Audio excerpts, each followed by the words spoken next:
are eliminated from playoffs contention. Chiefs would need to win today and take down Liang tomorrow. If they do that, they advance. Yes, and that's why it is still a bit of a run that Beyond need to make, and they have made the change from Li Kai to Liang to come in, which is a bit of a surprise for me to see that happen. Why is it a surprise? What do we know about Liang? I mean, I remember playing in spring, but that's it. Yeah, so he played in spring. He did play a lot of carries in that split. Like, for example, Trinamir, when that was kind of meta, that was the most played he had. Also played a lot of Jace, and Graves were his three most played. So you would expect there's some champ pool thing that they think they see for him to come in, because Li Kai took the spot from him in summer. They still swapped a little bit, but Li Kai also picked up most improved player for the PCS in summer, and so that felt pretty good for them to then also make that kind of playoff run that they had. And so going back to Liang here is a bit of a surprise, but I assume maybe they just think the Aatrox blind for him is better, though I'm not quite sure. Well, I'm taking a look at the moment at Liang's all-time record. On Aatrox, he's played 11 games, only won 27% of them. And when I was taking a look at his games from spring, 0 Aatrox games under his belt. So maybe it's a practice thing. Maybe, as you mentioned, when I look at the entire pool, there are more carries in Liang's pool than Li Kai's, at least professionally speaking. Maybe it is an experience thing, I'm not sure. It's not going to run into the Kennen and the Leona. There you go. So some counter picks coming in for the Chiefs. We've seen the Kennen into Aatrox a few times now.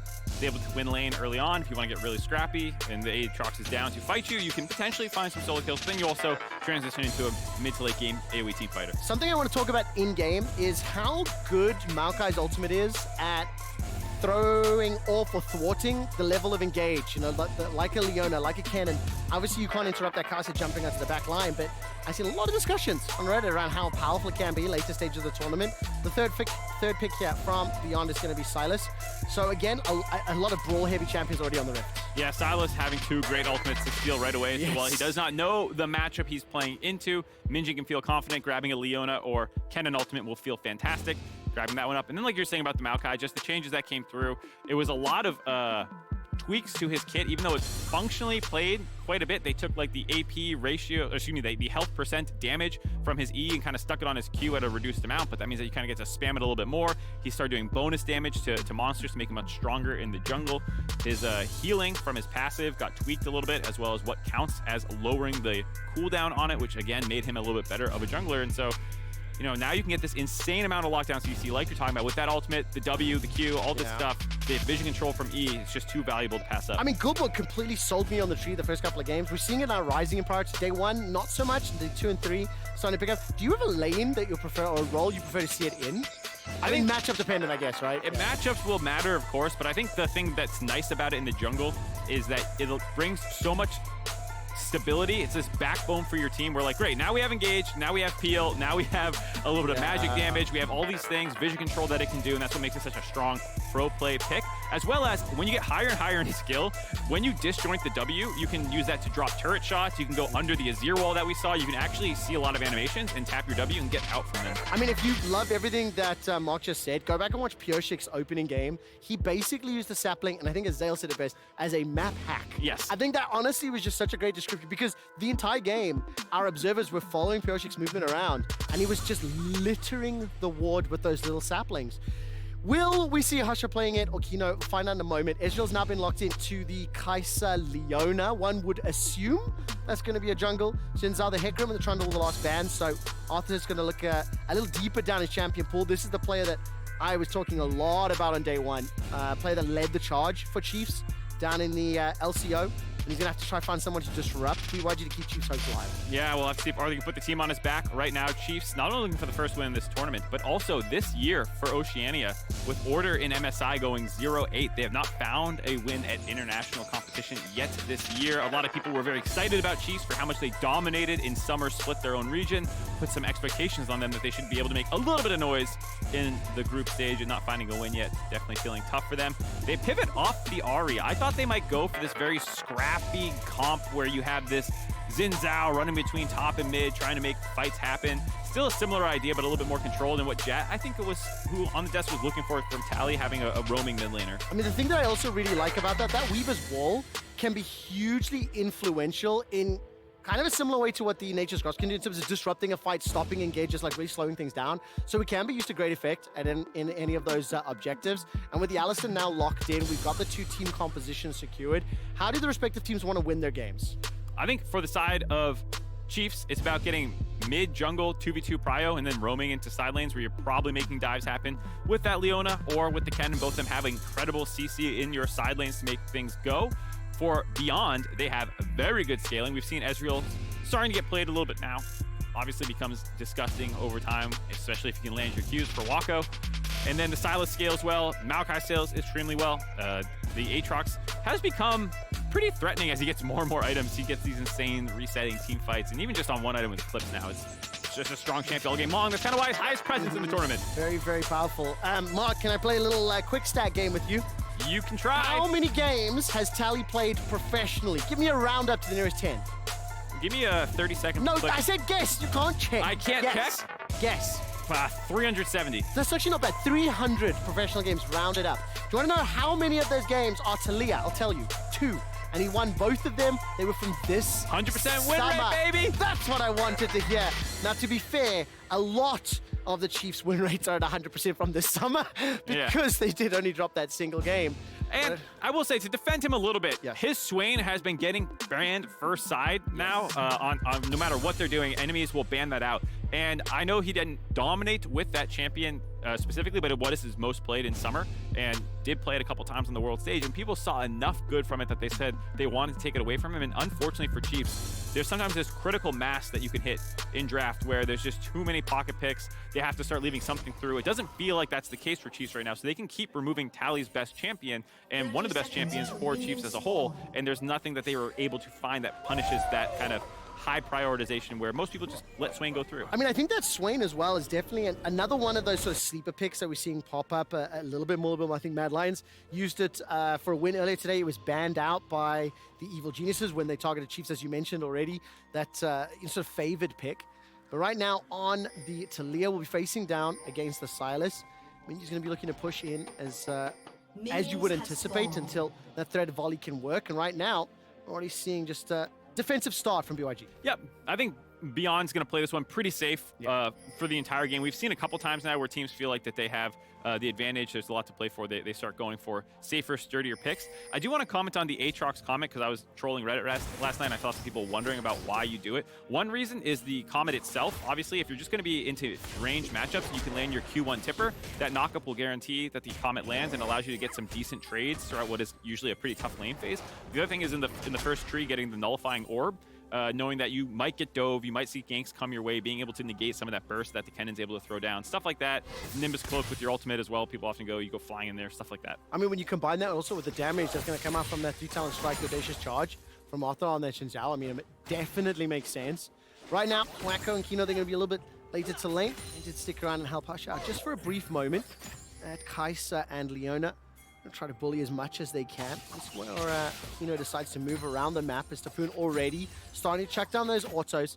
He's got himself that Q already leveled up, and Young taking a lot of damage. Zenith Blade tagged out. This is level 1 fight. Aladaric is losing this trade quite dramatically. However, trading a little bit of HP on Wacko. Yeah, getting some trades, knowing that they're going to hit the level 2 power spike first. Sometimes you can, find that angle where you get in, get that right as you kind of fly in there, but just trading out evenly, getting some pressure in the bot lane. We also have the fact that Arthur started top 2 bots clear, means that you want to get Prio down there. Maybe they can set up an early roam out of Tally or something.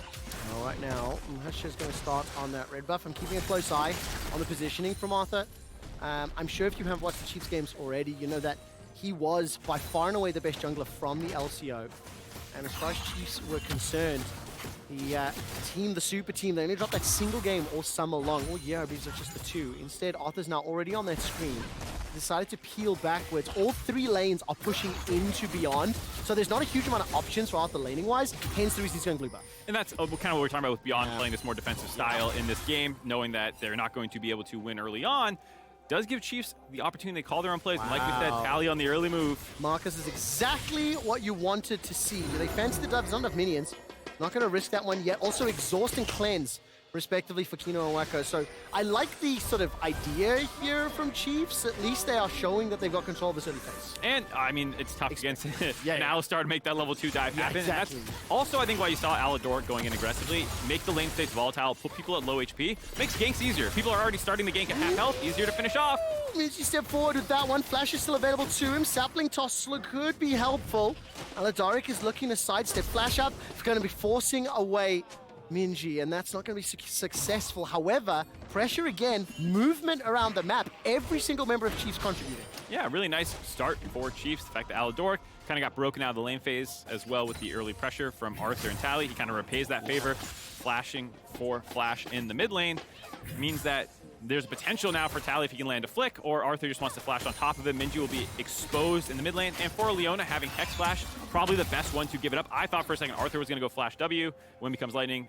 Pretty telegraphed, so with this one, you know, having that flash still on Arthur, whereas Aladoric in lane phase can still set up ganks with Hex Flash. Yeah, I really prefer that on the Leona as well. We know that Aladoric, I mean, that level 1 engage is already signaling. The thing I always try to, like, interpret how the teams play, how emboldened they are to make those decisions, because it gives you a tiny bit of insight into sort of their mindset or their mentality to a degree, right? Now, this is a team that has also dominated significantly through the LCO by doing exactly that sort of thing. And Kino gonna try jump onto Tapuni. Still got flash, still got that E, and will not get caught out just yet. So easy escape. Yeah, that ward spotting him just in time, right before it timed out. Kino gave a bit of an advance warning for Tapuni to know to start running away right when Leon went for that first Q1. So gets out of there safe. But I liked your point about the mindset, because when you are a team that wins so much and then you go to international stage and you start taking losses, not just on stage presumably, but having tougher scrim sets and things like that, it can be hard sometimes to preserve your identity. You are used to smurfing on people. You're used to being able to play aggressive. And the fact that Chiefs in this all-important game are still playing aggro. Well, there's the engagement, becomes Lightning. Zenith Blade, double Bramble smash! The headbutt backwards! Arthur does get taken down. First blood secured by Minji, and Kino's the next target. Aladoric can't stick to him. Tally has got no rocks to throw. Only the single threaded volley. Seismic shove comes backwards, but can Tally the King be slayed by Minji? Throws out the minefield and they escape. 2-0 to Beyond in a 1,300 gold lead. Beyond just sniff out that play in the mid lane. There is a ward you can see kind of on the ramp into blue buff that in the river can spot the move by Aladoric that allows Beyond Gaming to kind of camp, knowing that that pressure is going to be coming from Minji's flash. Everyone knows that's the mini objective for this game right now, is the fact that, all right, Minji doesn't have flash. Chiefs are going to want to go mid. Good vision by Kino, good roams, knowing where he needs to be to turn that 3v3 in their favor. Yeah, that means that Chiefs, in a do-or-die game, lose this year, eliminated from playoffs, cannot advance. The LCO will then go to 0-13, 0-12 on the year. And this is how it started. I mean, Chiefs of the Rome, they were hunting Minji. Yeah, they saw Aladoric moving up the river, so they know that they want to target Minji. It's about being here at the right time. Nice flick by Tally to set this up, but the CC that comes in from Alistar and Maokai's gross, plus the Maokai Q knocked them behind them, which gave the free headbutt for Kino to put them under turret. Might have been scrappy if not for that. If it's just a straight 3v3, I think Chiefs have better damage for fighting, but because they were able to land just better CC combos, they won that one so decisively. I'm pretty confident the moment that Audacious Charge landed, there was one small forward step from Husher, and he got that Bramble Smash. I mean, it was just so nicely done. And it allows the fact that Minji Silas gets 2 kills secured already. You've talked about the ultimates that he can steal. There are a number, like literally other than Weaver's Wall, every single one of his ultimates is going to have gigantic impact in team fights, and he's already the member that's being fed. We've seen a lot of Silas this tournament. Some people going so far as to first pick it no matter what's up. It's a champion that when they get going, it's pretty tough to stop a Silas. He scales so well. The AP ratios on his kit are actually disgusting. I think Hijacked Solar Flare is, in my opinion, the most OP of all the ulti that he can see. Yes, the Slicing Maelstrom's great, but that is conditional on him either landing the chains or, you know, them being on top of him. But every time I see a Hijacked Solar Flare just being fired to, like, literally Death Star laser beam someone to death, it brings me just sadness. I mean, so the alt ratio conversion thing is what a lot of people often talk about, but his W has a 90% AP ratio on the damage. There's also the healing portion as well that you can get into. 100% AP ratio on the second part of his E, and his Q has a 40 and a 90 on the 2 different portions. Those numbers are huge. The Zenith Blade connects before the Arcane Shift, and Wacko is smacked code will be burning down. It's not yet. He's not dead just yet. Arthur will be able to secure this one as Raze flashes forward, followed up by Aladoric. And it's Arthur that gets the kill first of the game for Chiefs. All right, Chiefs not out of it quite yet. Aladoric getting on top of Wako, finding that kill. Nicely done there. Getting it onto Arthur as well. Feels not bad, having a little bit more agency in the game to actually take potentially 2v2s around mid and top. I mean, the gold is still like bang on even. The CS advantage for Tapoon in the top lane is a large part of that reason. The kill secure in the bottom lane will also unlock the first dragon. So 9 minutes in, just after that, this Mountain Drake will take a fair amount of time here for Arthur to solo it down. It is at the concession, or it is conceding the Rift Herald. And now we get to see tower dive mechanics. Come on, tower dive mechanics. Let's see, pick up the aggro, drop it with that twisted advance. All right, ult available for Tapoon. No flash though, and we see Aladoric in range to try and back this one up. There's a Hex flash forward. Slicing Maelstrom does little to nothing. Zenith Blade will at least stun up Hasha, and the aggro will not be reset. I wasn't quite sure if you picked that up, but how did it? Yeah. Might have been just Sapling, maybe? W damage as well, potentially, if you pick it up. If no one else grabs the turret aggro while you're in that invulnerability phase, you will pick it up right away. So I believe that's what happened there for Hasha. Unlucky, but they do get the 1-for-1. Aladoric not going to be denied just because that first roam in the mid lane went bad. Still going all over the map. The one thing I will say, which I'm really happy about between these two respective teams, they are anticipating one of those moves. You know, that mid lane dive onto Minji, beyond read it like a book, were able to respond. The dive up top onto Tapoon, Aladoric was already there. They at least get an even trade out of it.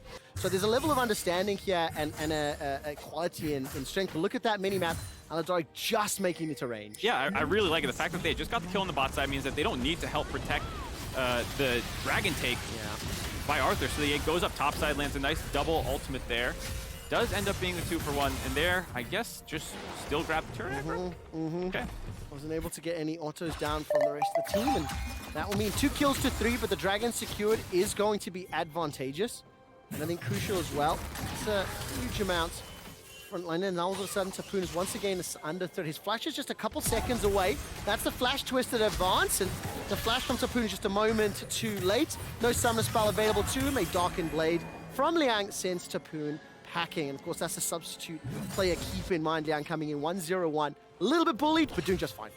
Yeah, so far, did go down in CS with all the attention. The other parts of the lane did give some extended laning to the Kennen, which is, like we said, something that is a little bit annoying for Aatrox if you're not being able to land a ton of sweet spots. But finally, Busha getting up there. They flash W from Maokai. Pretty unfair to have to deal with such a powerful gank. I mean, it's just 2 screens away effectively, right, when you combine those 2 abilities. But it will once again put Beyond in the advantage. They were able to pick up the first couple of kills, get the first gold lead. It was bounced back from Chiefs, and now once again arrested. Minji's flash will be blown to get away from the Zenith Blade. Solar Blade doesn't connect onto anyone. The Crescent Guard has been hijacked and used. Minji saves his jungler's life, and the teleport comes out here from Liang. He had just recalled, I believe, and that will mean that no further action comes from it. But again, that's the indicator here from Chiefs. They want to force the fight. They're playing on the front foot. They're trying to use this composition that has a lot of go forward buttons to try to get and shut down Beyond. Unfortunately, it was a 5-man commit, though, that Beyond were able to stuff out. Wako was able to stay down on the bot side by himself, get a bunch of turret plates, also allowing this Rift Herald to come through for first turret of the game going in Beyond's favor, absorbing that 5-man pressure. Like you said, Minji having a great usage of the Xin Zhao ultimate. I mean, that's the risk, right? The double-edged sword. Throwing everything in the kitchen sink at your enemy team. If that lands, great, you knock them out, you pick up an advantage. But you're already in a deficit. You at least have a dragon, so that's one step towards a win condition. When you don't get the kills, you concede the ultimates, you lose that bottom tower, and all of a sudden, this Ezreal that is, quietly scaling up. Minji's already 3-0, got a 300 gold bounty. The CS deficit that Liang was in is not only negated, he's got a kill and an assist to his name. So it's all starting to go Beyond's way. If you were to look at your crystal ball a little bit further into the game, Mark, do you prefer one composition sort of scaling? Let's say either just raw power or maybe ease of execution? I would say a little bit both to Beyond Gaming. Power, obviously, I think Silas is gross, as I've made known. I think Aatrox scales well. I think the Maokai does as well. But the other thing is it's very easy. Find out. Flash away. Slicing Maelstrom. Solar Flare. SS. Suck. That engage did not work as Liang literally just dashes and flashes to safety. Yeah, the E lands, but during that time that you're going out there, you can still get some abilities out, and so Aladoric had already kind of seemed like buffered his ultimate to go where the E landed, not to where the flash ended up taking him. Yeah. So unluckily not able to chain CC him. That means Kennen ult's not able to get on top of him exactly either. If I were in game with Chiefs and you see these very small differences, because the almost exact same thing happened mid lane. Aladoric trying to jump up, and he didn't get the abilities down. It almost feels like there's too much aggression. There's too, like, take a breath, slow it down.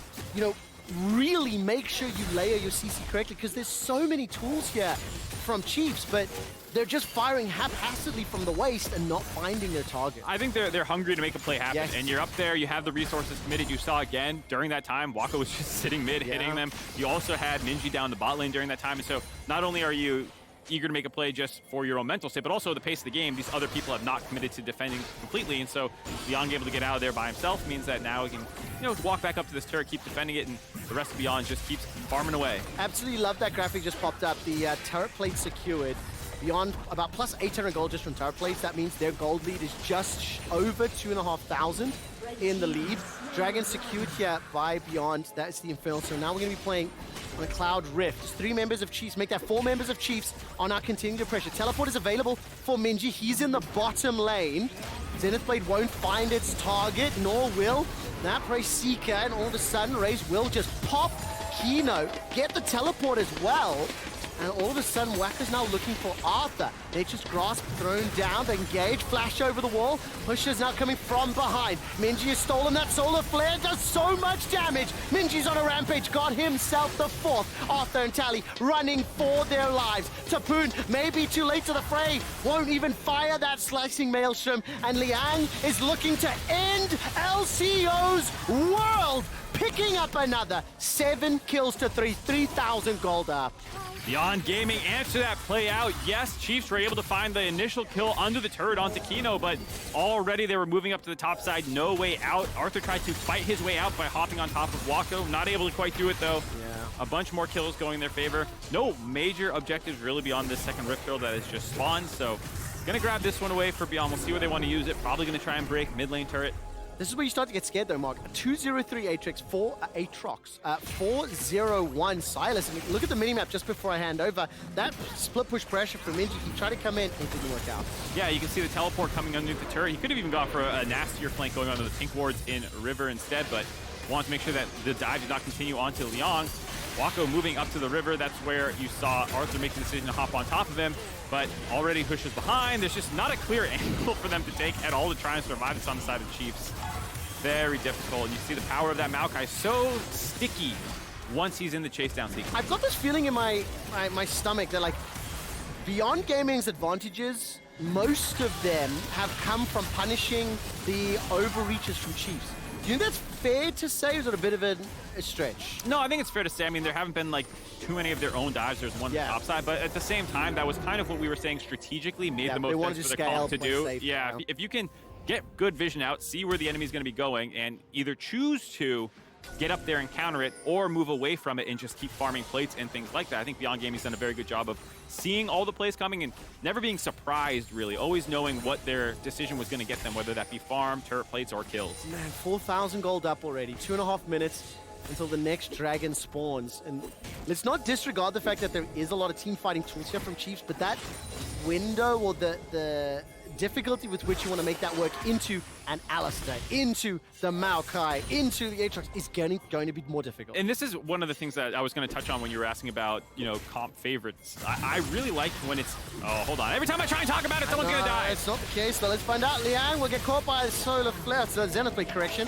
Nicely done. This time round, Liang does get absolutely focused. Every single crowd control ability lands. Minion wave has been cleared out here by Raze, and Tally and Arthur may want to engage. The seismic shove was timed perfectly from Tally. So Liang the only concession, but another cross map. Minji and Beyond, they have an answer to the proactive plays of Chiefs. Yeah, Chiefs still working their way back in the game. Getting the flash out of the Maokai out is pretty big. We'll see if that matters at all in a minute and a half when the Dragon comes up. He also committed his ultimate to zoning Raze away from the turret. It's very powerful and very nice to do that, but when the enemy teams collapse and they kill you, now you don't have that to peel for yourself to get out of there. That's one of the reasons he lost his flash. So, Mark, I think we will have a little bit of time here. Composition, Chiefs, what did you like about it? Sturdiness. Sturdiness. How hard it is to actually insta-gib someone in terms of Maokai being very tanky, in terms of stopwatches and Zonias, and or however Silas wants to build. He has a lot of build paths he can go to make sure that he is itemizing against the biggest threats. Double AP Soul Lane, Banshees make sense. So for Chiefs, the way that normally get back in the game is we're going to find someone and blow them up with a Leona and a Kennen, and you're going to insta-give someone. But so many members on the side of Beyond are just hard to do that to. Even Ezreal is notoriously slippery. You have an ultimate that drops 50% damage reduction. Liang is the squishiest, easiest to do it to. That's why they're targeting him. The observers have made it very, very, very, very, very clear what was coming. If you're looking at that screen, we got a long-range zoom out. Liang stepped all the way forward. His flash was forced, but at what cost? What's happening? I mean, Herald's dropped mid, bottom's being shoved in. Chiefs can do one step, but not much more. So I'm sure Beyond and Chiefs have both identified what I'm talking about, where it's like the easiest person to really make plays on is that Aatrox. Yeah, he has the Eclipse that makes him scary in drain tank situations, but 100 to 0 is very easy to take care of right now. And so Chiefs are trying to pick on the only real exposed member that they can kind of make these plays work onto. I mean, when you think about it, right? Kennen, Xin Zhao, Kai'Sa, there is a lot of pretty high burst damage if they layer it together. Fortunately for them, Liang was too slippery that time around. Not in a position to contest, still behind. We're 20 minutes on the clock in just a moment. And the second dragon here will be secured. And for Beyond, now that they've got, 37k under their belt, 2 dragons under their belt, nearly 2 items across the board, it's just Minji there at the River Frost and the Banshee's Veil completed. Now we'll wait for Liang and Waka to pick up. They've got through the most difficult parts of the game for their composition. And they have the tools to both control, to engage, to disengage if they wanted to. And now when you see them start to play a little bit more on the front from practice, right now they're just punishing Chiefs with great cross map plays. Yeah, right now they're going to try and defend this turret. Still an overloaded side of the map for the Chiefs as, again, Liang, Wako is kind of leaving. Whoever's the side that gets overloaded by the Chiefs is kind of on their own island to fend for themselves. To your point, though, whenever they decide to start grouping up, they'll start being very annoying to deal with, walking into Mystic shots, walking into those saplings. We'll have to see how they want to deal with that. Now, the thing is, if Beyond commit to like a 1-3-1, if they do have Aatrox and Silas on the side lanes and you leave that mid lane to a little bit of like sapling toss and Mystic shot clear, there is a lot of engaged tools that Chiefs are willing to throw. So Beyond cannot be caught off guard or by surprise. If they do go for that option, which I think you can see pretty frequently for the last few minutes, Chiefs are going to try to find a way into the game.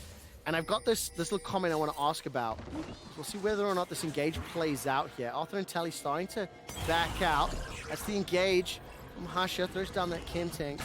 Not going to be able to find it just yet. But I haven't been able to get this comment out of my head. I saw on Reddit last night saying that the way that weaker teams can beat Asian teams is the way that we're seeing these emerging regions beating the likes of NA and EU respectively. Maokai. His ultimate is the single most powerful tool. Now, I'm embellishing the comment a little bit, but the point that I'm trying to make was that Nature's Grasp ultimate is so influential at, stopping flanks, stopping engages, kind of the zone control it gives you can be the difference maker. And I haven't had a chance to talk about it, so I'm just throwing it at you right now, live on air. What do you make of that concept, philosophically? I think it's a very strong ability. Is it enough to suddenly close the gap? Yeah, I don't know if it's quite that potent. It is situationally strong. I guess normally we say situationally strong, you talk about it only being good in one situation. I'm saying it's generally good. Multiple, You can use it for zoning off the turret like we saw. We can use it for disengage. You can use it for engage. Like secondary engage more than primary, right? Yeah, well, often what you do, I forget which Maokai I was watching, do it, but oh, hold on here. Kino? All right, he's going to jump on. Takes a little bit of damage there from Arthur and Raze. Weaver's Wall comes in. Insta-stun goes golden. Tally might just get whacked in the river. As Wacko's now continuing to chase him down. Minji going low, 300 HP left. Aladark stays alive. 2 more members. 3 are falling, and Beyond Gaming are looking for the ace. Raze is firing as he runs for the hills. It's 3 members killed by Beyond. Beyond Gaming reacts once again to the Chiefs' aggression, trying to jump on top of Kino, but like I was saying, for support, he's a notoriously tanky champion on the Alistar. Gave them time to react and collapse on top of them. The Baron situation still a little dicey, but with this teleport coming back in, should stop Tapoon. and Raze from being able to do anything. MG picked up that hourglass as well, and as it stands, that might just be the final nail in the coffin for Chiefs for the LCO. They lose this, they are eliminated from playoffs. It is a significant deficit to be in, and compositionally, there are a lot of reasons to favor what you're seeing from Beyond. Yeah, absolutely the case, especially with that Baron buff on now. They've been 1-3-1 this entire time. Here it is, Kino stepping forward. They're trying to blow him up to half his health after committing a fair amount of resources already. Gives time for all these plays to come in. It was a little dicey. Minji coming in from the flank, a little bit ahead of the rest of the teleports, kind of giving himself up as a target to almost die, but the fact that he stole the ultimate from the Xin Zhao, able to stay alive a little bit longer once he got that off, and give the angle for the rest of his team to find that chase down. When you see the HP bars, Mark, they're so, like, it feels like it's so close. It does, that Slicing Maelstrom combination plus the Raze as well as tally damage did a lot. But they're behind in gold, they're on the retreat as well, and unfortunately their initiation attempts, time after time, did not garner them the opportunities they wanted, and maybe the opportunities they needed. So now they find themselves in this gigantic deficit, 40 seconds as well, until the Cloud Drake is up, and that'll put Beyond onto Soul Point. It's just starting to look like the Chiefs' run at Worlds will be eliminated from playoffs. Now they still have one more game to play tomorrow, and looking to play Heartbreak will be all that's left for them. I mean, you can always play Upset. Oh, yes. We'll see if they can do it. It was against North America MSI 2021, where Pentanet boomed C9 out of the MSI knockout stage. And there's that incredibly versatile ultimate once again from Hush, and Nature's Grasp throwing down. Tower is secured. Beyond have had all the answers all game long. They've managed to counter-punch every single one, and with Baron empowered minions in this bottom lane, they're now looking for their second inhibitor tower. Chiefs, they don't have the go button yet. Caught out! The hijacked solar flare blinds the Aussies and sends them to the fountain. 2 members left, Tally and Raze, Young's keeping them busy as the minions are now being ushered through the middle lane as well. Sidestep from Raze, 5 versus 2 against Baron-empowered minions. Beyond Gaming looking to eliminate the LCO, looking to pick up their second win of the play-in stage. And they are finally picking up that second Nexus turret. It has been a fairly one-sided affair. Beyond eliminate Chiefs from knockouts. They eliminate the Chiefs, and Beyond get one step closer to securing themselves that playoff spot to try and make the group stage, getting up to 2 wins. Joining, I believe it's Loud at 2 wins right now. Detonation Focus Me also at 2 wins. 3 teams sitting in that position. Only 2 of them will get to advance. So Beyond Gaming taking a pretty necessary step continuing on. Congratulations to them. Chiefs will have one more game tomorrow against Loud, on the teams you just mentioned in that 2-2 bracket. On the other hand, Beyond will